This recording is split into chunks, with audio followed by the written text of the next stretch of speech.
Back on Cincy Live, this is the moment. 5th championship point for Novak Djokovic.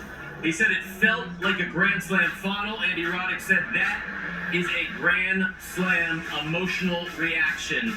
Falls down on the court. After that, he would rip off the shirt. Nearly 4 hours of work. And Novak Djokovic now on our Tennis Channel desk in Cincinnati with Prakash. Take it away, my man.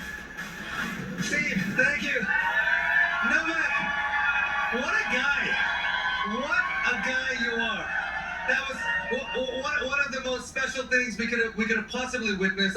I don't know where to begin, but just first with your condition. From where you were at a certain 4-2 down, how on earth did you manage to arrive where you arrived? I don't know, man.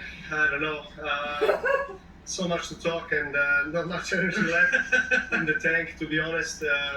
It's been a roller coaster ride for both of us. I think I started off well. Really hot conditions during the day. We played almost 4 hours, and I think each hour the conditions on the court were changing.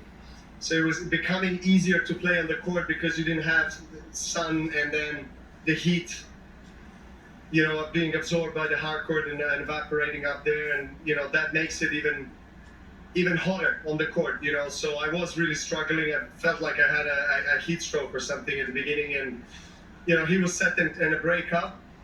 He was in a cruise control, and I just played one solid game from a part of the court where we had a shadow.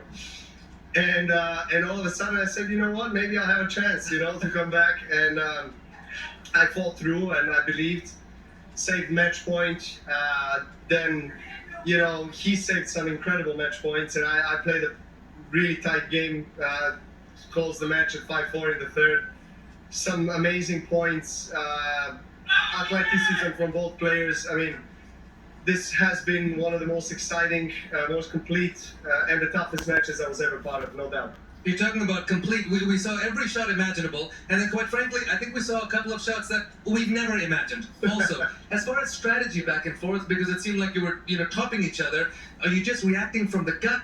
How did you see the ebbs and flows of strategy? I mean, you don't have really so much time to think. Once the both players start to feel comfortable and get used to each other's game and the conditions, then it's amazing. We had so many rallies in the third set, much more than in maybe the first 2 sets, and less mistakes, right? So the quality of tennis increased, and then obviously each rally takes out your legs and your air from your lungs, so you don't have much time. You have 20 seconds or whatever to regroup and move on, and the heartbeat is 300, and so you're just, sometimes you're going automatically, from one end to another, and just hoping that you'll connect with the ball in the right way, that you'll be able to make your opponent suffer on the court and make him guess. Well, look, the third set, I thought that I played well. I had plenty of chances to break his serve every single time, and that match point in 5-3, I was like, man, come on, just give up, give me this ball, you know what I mean? He just gets so many balls back. It's amazing. I mean, it's a thrill to play against him, but at the same time, it's also a lot of suffering. It's as good as it gets in terms of performance for the crowd. I hope everyone enjoyed it, because we certainly didn't enjoy as much on the court. But I think when it's all done and dusted, we can both be proud of the fight. Novak, what we saw today, it wasn't very much about tennis. There was so much more that we saw, and my question is, with all this experience you have at this age, with all of the wisdom, everything you've been through, the suffering, and so many matches, do you feel you're able to dig deeper now than you ever have? Well, I need to believe I can, and I am believing that I can, and I'm telling myself that kind of mindset and nurturing that kind of mindset is the only way for me to be able to compete with the young guys. Like Alcaraz, for example, obviously that is the leader of new generation, and what he has done in the last 24 months is, it's difficult to find any more positive words than we already have said about him. I mean, praise is there.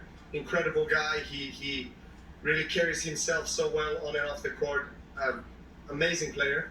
So, the only way for me to keep going at this age is, probably increase even more the work, right? The load, and day in, day out, really think about every single detail of my career, my life, what will help me maintain the high level. And these, as I said on the court, are moments and matches and experiences that that justify all the hard days and hard work when maybe I'm not as motivated as I was maybe 15 years ago when I was a young boy, still hungry. I'm still hungry. By the way, I'm very hungry now. I haven't eaten really the whole day. But it's different nowadays. It's different. I gotta pick and choose where I want to peak. I gotta, work smart in a way.